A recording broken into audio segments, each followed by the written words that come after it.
다시 봄날 3화. 한 달이 흘렀다. 도윤의 베란다 제라늄은 이제 여러 송이의 꽃을 피우며 작은 화원을 만들어가고 있었다. 하지만 도윤의 표정은 화사한 꽃과 대조적으로 어두웠다. 정희 씨는 요즘 어떻게 지내실까? 며칠째 연락이 뜸한 상황이 그를 불안하게 만들었다. 카페에서의 그 일 이후 두 사람 사이에는 보이지 않는 벽이 생겨났다. 꽃집 앞을 지나가는 도윤의 발걸음이 점점 빨라진다. 예전처럼 자연스럽게 들르지 못하는 자신이 답답했다. 그냥 인사만 하고 갈까? 하지만 결국 그는 꽃집을 그냥 지나쳤다. 꽃집 안에서 정희가 손님을 응대하는 모습이 보였지만 들어갈 용기가 나지 않았다. 정희 역시 마찬가지였다. 창밖으로 도윤이 지나가는 모습을 보면서도 나오지 못했다. 왜 이렇게 어색해졌을까? 가슴 한편에는 그리움이, 다른 한편에는 서운함이 자리 잡고 있었다.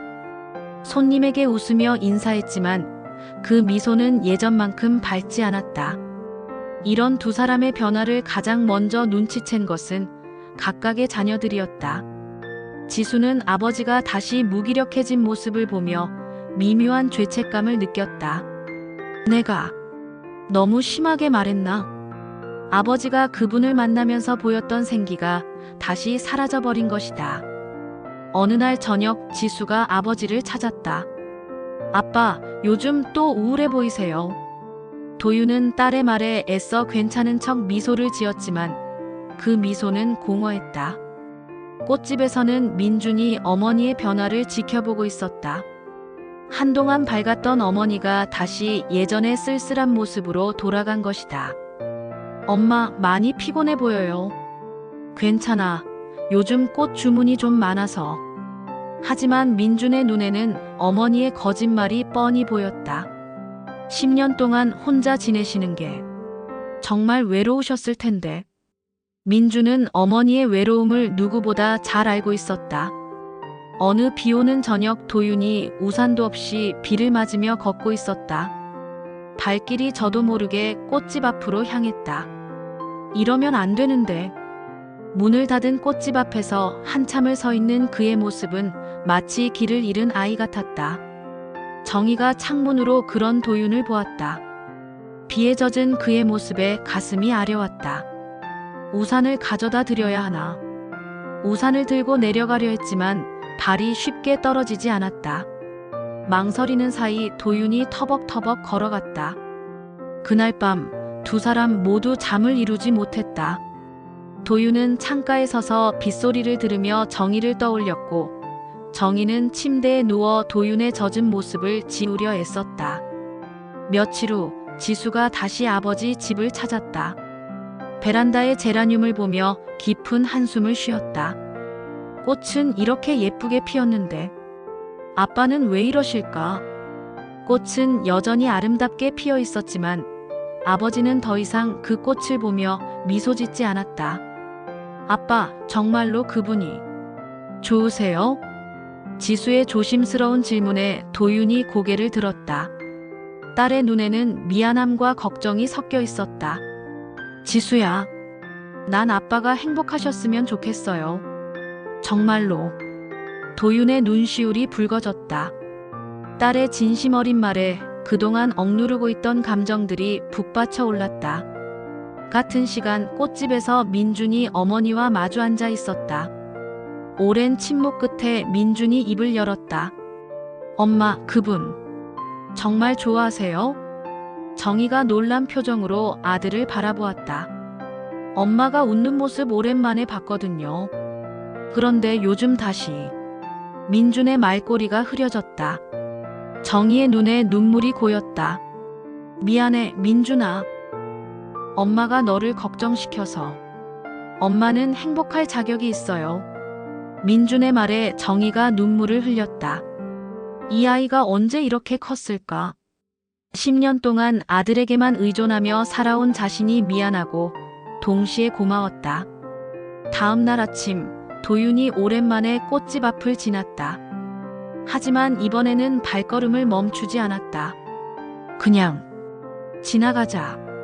정희가 창문 너머로 그의 뒷모습을 바라보며 아쉬워했다. 그때 한 중년 남성이 꽃집에 들어왔다. 정희보다 몇 살 어려 보이는 단정한 인상의 남성이었다. 혹시 서정희 씨 맞나요? 저는 김상호라고 합니다. 네, 어떻게? 대학 동창 김미영이 소개해달라고 해서요. 저도 혼자 지낸 지 오래됐거든요. 정희는 당황스러웠지만 정중하게 응대했다. 상호는 점잖고 예의 바른 사람 같았다. 좋은 분 같긴 한데 왜 마음이 이럴까? 정희의 마음 한구석에는 여전히 도윤이 자리하고 있었다. 며칠 후 상호가 다시 꽃집을 찾았다. 이번에는 꽃을 주문하러 왔다며 자연스럽게 대화를 이어갔다. 정희는 그의 따뜻한 배려에 조금씩 마음을 열어갔다. 공교롭게도 그 순간 도윤이 꽃집 앞을 지났다. 창문을 통해 정희와 다른 남성이 대화하는 모습을 보았다. 저 사람은 누구지? 가슴이 철렁 내려앉았다. 정희가 환하게 웃으며 그 남성과 이야기하는 모습이 눈에 박혔다. 도윤은 발걸음을 재촉하며 그 자리를 떠났다. 정희 씨가 행복하다면 그걸로 된 거 아닌가? 마음 한편으로는 정희의 행복을 빌어주고 싶었지만 다른 한편으로는 질투와 아쉬움이 밀려왔다. 그날 저녁 도윤은 베란다에서 제라늄을 바라보며 깊은 생각에 잠겼다. 이제 정말 끝인 걸까? 꽃은 여전히 아름다웠지만 이제 그 꽃이 주던 위로마저 시들해졌다. 정희 역시 상호와의 만남 후에도 마음이 편치 않았다. 분명 좋은 분인데 왜 이럴까? 상호는 분명 좋은 사람이었지만 도윤과 함께했던 그 자연스러운 설렘은 느껴지지 않았다. 며칠이 더 지나고 우연히 도윤과 정희가 슈퍼마켓에서 마주쳤다. 서로를 발견하고는 어색하게 인사했다. 안녕하세요. 네. 안녕하세요. 짧은 인사 후 어색한 침묵이 흘렀다. 뭔가 말을 해야 할 텐데 예전 같았으면 자연스럽게 이어졌을 대화가 끊어졌다. 요즘 어떻게 지내세요? 네. 덕분에 잘. 서로의 안부를 물었지만 진심은 전해지지 않았다. 마음으로는 많은 말을 하고 싶었지만 입 밖으로 나오는 것은 형식적인 인사뿐이었다. 정희가 먼저 자리를 떴다. 도윤은 그녀의 뒷모습을 바라보며 가슴 아파했다. 이렇게 멀어져도 되는 건가? 이게 정말 최선인지 확신이 서지 않았다. 그날 밤 두 사람 모두 각자의 집에서 그 짧은 만남을 떠올렸다. 서로에 대한 그리움은 더욱 깊어졌지만 그 마음을 표현할 용기는 나지 않았다. 도윤은 제라늄을 보며 중얼거렸다. 정말 이게 맞는 걸까? 정희 역시 창밖을 바라보며 같은 생각을 했다.